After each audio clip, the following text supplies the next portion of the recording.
employee benefits. We all know benefits and services are indirect compensation because they are usually extended as condition of employment or with intention of inducement or motivation and are not directly related to performance. Benefit is a generic word and is used to describe substantial elements of compensation which is unique and provided to the employee in non-cash form and known as fringe benefits and services. In this lesson, we will define fringe benefit, HRIS, and employee benefits, the requirement of a sound benefit program, and the types of employee benefits and social securities to employees.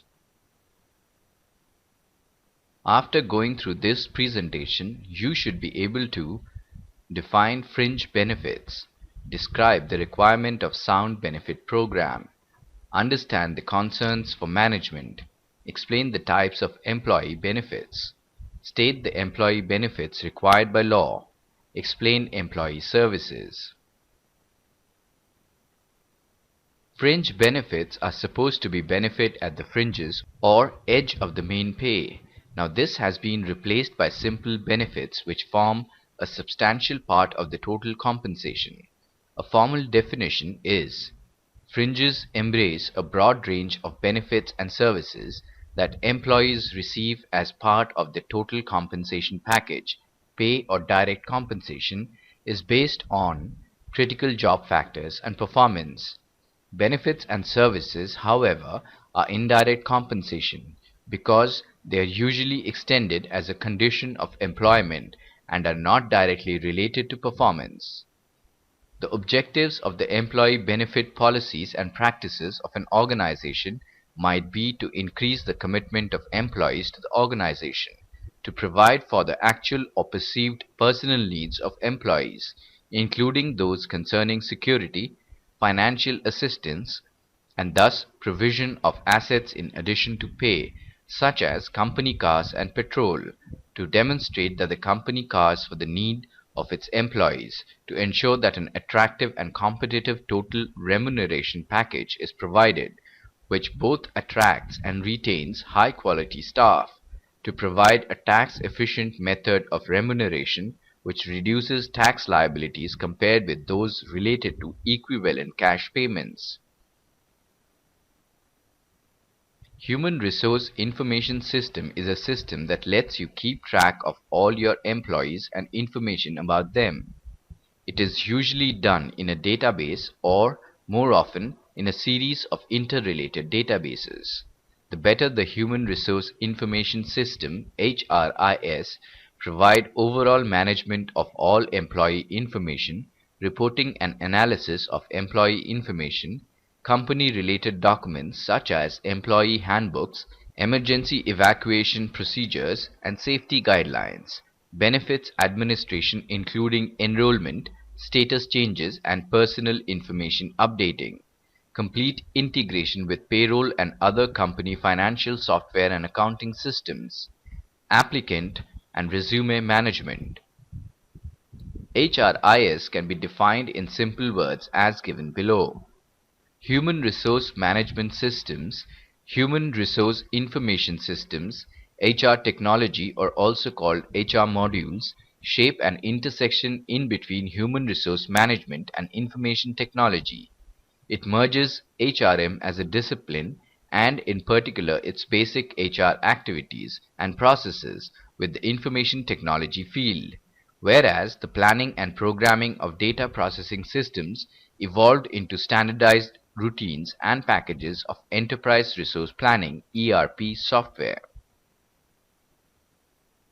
Employee benefits represent a double-edged sword. On one side, employers know that in order to attract and retain employees with necessary capabilities, they must offer appropriate benefits. On the other side, they know the importance of controlling or even cutting costs. Benefits comprise a significant part of the total compensation package offered to the employees. Total compensation costs for labor amounts to more than half of total operating costs in many organizations, even more in some service operations. benefits should be looked at as a part of the overall compensation strategy of the organization. The benefits needs analysis includes a comprehensive look at all aspects of benefits in a firm. Done periodically, such an analysis is more than simply deciding what benefits employees might want. A benefit needs analysis to make certain the mix of benefit is doing what it should, might consider issues such as how much is total compensation, including benefits, and should be provided. What part should benefits comprise of the total compensation of individuals? Which employees should be given or offered which benefits? Why is each type of benefit offered? What expense levels are acceptable for each benefit offered? Benefit programs must be communicated to employees through booklets, brochures, slide presentations, and regular employee meetings. Organizations fumble while administering employee benefits and services. Yielding to the pressure of unions, employees' demand, or in deference to social response trends, companies have added newer benefits and services to the list which is already lengthy. Organizations have seldom established objectives, systematic plans, and standards to determine the appropriateness of the programs. This patchwork of benefits and services has caused several problems. The main problem in indirect remuneration is the lack of employee participation. Uniformity leads to administrative and actuarial economics, but when employees receive benefits they neither want nor need, these economies are questionable. Since employees have little choice in their benefit packages, most workers are unaware of all the benefits to which they are entitled. These problems can be avoided if the following lines are taken while administering indirect remuneration.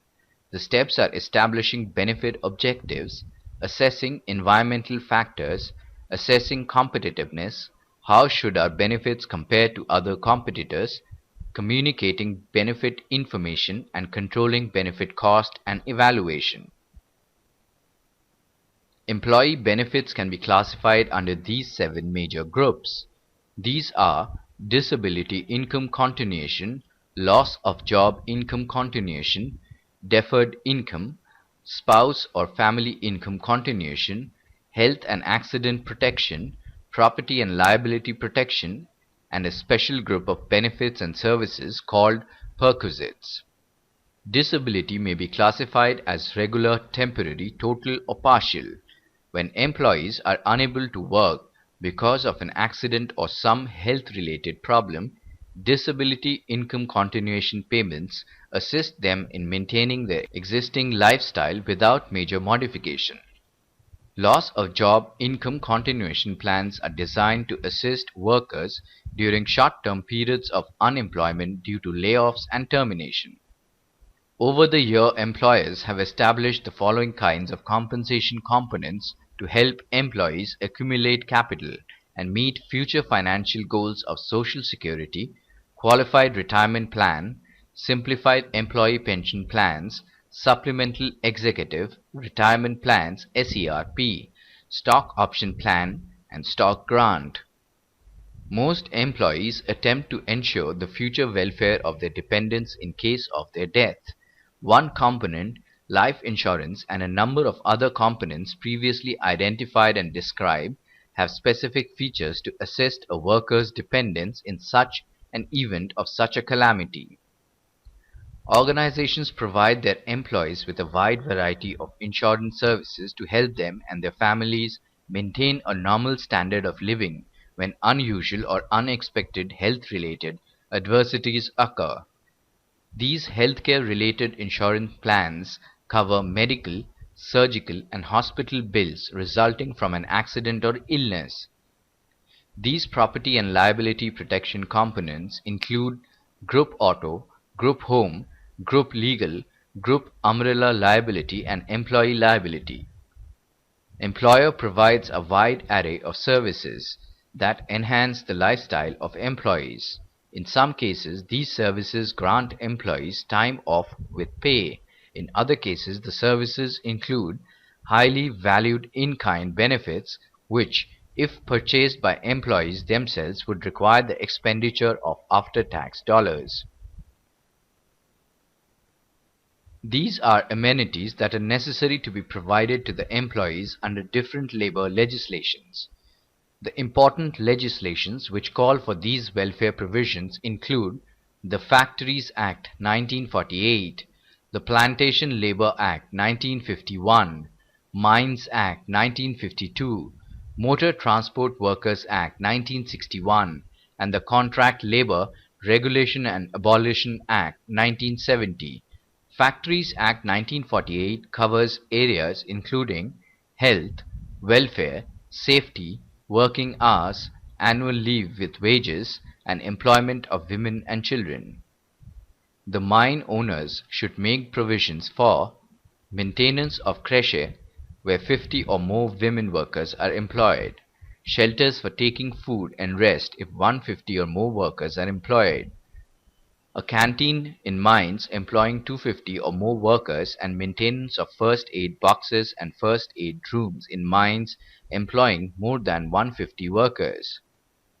The state government may make rules requiring every plantation employer to provide the workers with such number and type of umbrellas, blankets, raincoats, or other such amenities for protection from rain or cold as may be prescribed. The motor transport undertakings are required to make the following provisions in the areas of health and welfare: canteens of prescribed standard, if employing 100 or more workers. There should be clean and ventilated, well-lighted and comfortable restrooms at every place where motor transport workers are required to halt at night.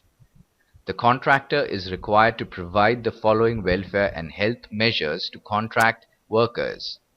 A canteen should be there in every establishment employing 100 or more workers. Rest rooms or other suitable alternative accommodation should be provided where the contract labor is required to halt at night in connection with work of an establishment. The labor administration covers organizational discipline, safety and medical administration, liaison, wage and salary administration, education of workers, etc. The concept of social security is essentially related to the high ideals of human dignity and social justice.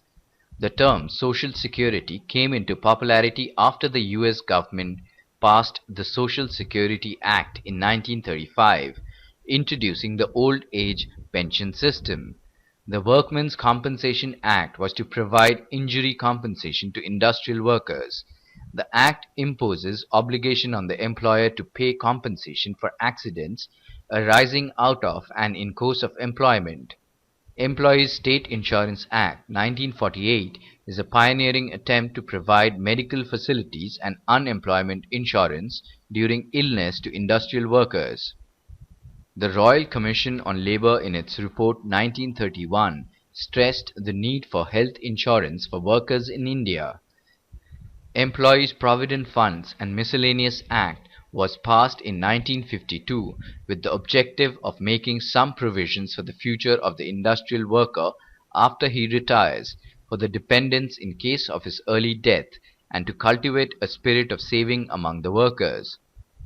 Employees' Deposit-Linked Insured Scheme is applicable to all factories or establishments to which the Employers' Provident Funds Act applies. Maternity Benefit Act is applicable to all establishments not covered under the ESI scheme. The Act was amended in 1976 to extend the benefits to all women workers earning more than Rs 1,600 per month in establishments covered by the ESI Act. Payment of Gratuity Act is applicable to all factories, mines, oil fields, plantations, ports, railways, shops or establishments in which 10 or more workers are employed.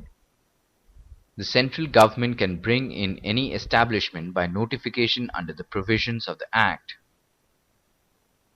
In addition to the benefits, organizations also provide a wealth of services that employees find desirable. These services are usually provided by the organization at no cost to employee or at a significant reduction from what might have to be paid without the organization's support. The employee services include services related to the types of work performed. This includes subsidies for purchase and upkeep of work, clothing and uniforms, and of various types of tools used by a worker in the course of his work. Eating facilities include the provision of company restaurant, cafeterias, canteens, lunchrooms, etc. Transportation facilities like parking lot and bus services. Childcare facilities comprising of nurses and daycare centers for children. Housing services includes company-owned housing projects and subsidies. Financial and legal services includes sponsoring of loan funds, credit unions, income tax services, saving plans, and group insurance plans. Purchasing services, which includes company-operated stores and discount on company products and services. Education services, which includes sponsorship for off-duty courses, educational leave, tuition fee, refunds, and scholarship for employees and their children. Medical services, which includes planned infirmaries, clinics and hospitals, counseling and referrals to community to social services. Outplacement services include contact with employers in the area, help in writing up resumes, and secretarial services. Flexi time. The employees are permitted to build up their flexible workday. It is called flexi time because the workers themselves determine their own starting and stopping time. Now let us check if we have understood the various concepts discussed in this lesson clearly. Employee benefits and services are alternatively known as fringe benefits. Right or wrong? Right. The concept of compensation is essentially related to the high ideals of human dignity and social justice. Right or wrong? Wrong. Economic and social progress is dependent on the quality of workforce. Right or wrong? Right. Before we end, let us briefly revise what we have studied so far. Fringe benefits are supposed to be benefit at the fringes, or edge of the main pay. Now this has been replaced by simple benefits which form a substantial part of the total compensation. Human Resource Information System is a system that lets you keep track of all your employees and information about them. It is usually done in a database or, more often, in a series of interrelated databases. Employee benefits represent a double-edged sword. On one side, employers know that in order to attract and retain employees with the necessary capabilities, they must offer appropriate benefits. On the other side, they know the importance of controlling or even cutting cost. The main problem in indirect remuneration is the lack of employee participation. Employee benefits can be classified under these 7 major groups. These are disability income continuation, loss of job income continuation, deferred income, spouse or family income continuation, health and accident protection, property and liability protection, and a special group of benefits and services called perquisites. The important legislations which call for these welfare provisions include the Factories Act 1948, the Plantation Labor Act 1951, Mines Act 1952, Motor Transport Workers Act 1961, and the Contract Labor Regulation and Abolition Act 1970. The concept of social security is essentially related to the high ideals of human dignity and social justice. In addition to the benefits, organizations also provide a wealth of services that employees find desirable. These services are usually provided by the organization at no cost to employee or at a significant reduction from what might have to be paid without the organization's support.